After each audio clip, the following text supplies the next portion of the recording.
les circonscriptions sont divisées en cantons, et en l'occurrence, où moi je me présente sur le Perrier, c'est le canton de Saint-Jean-de-Mont.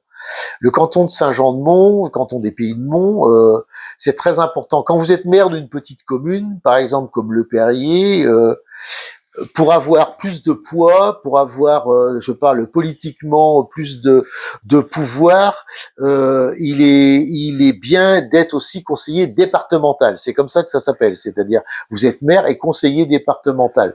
Donc il est évident que moi, je vise effectivement plus haut encore que la mairie du Perrier, parce que je me présenterai au cantonal sur mon canton de Saint-Jean-de-Mont pour les prochaines élections, parce que c'est important d'avoir du poids, une assise pour pouvoir diriger sa commune du Perrier.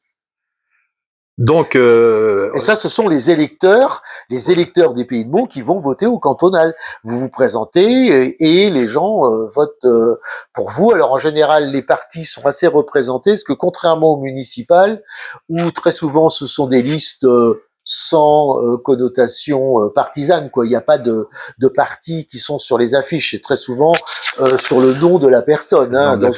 Dans une petite commune, on n'a pas besoin d'un parti pour se faire élire. On représente sa commune, on représente les citoyens, ses idées.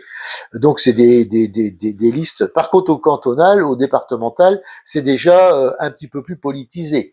Il y a des listes RN, des listes LR, des listes les Insoumis, etc., etc.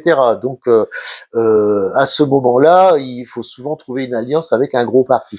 Mais je le redis, c'est très important, en tout cas pour moi et pour les gens du RV qui seront élus sur d'autres communes, de évidemment se présenter au département, ce que le département gère et a un pouvoir considérable sur beaucoup de choses et fait pas forcément les bonnes choses.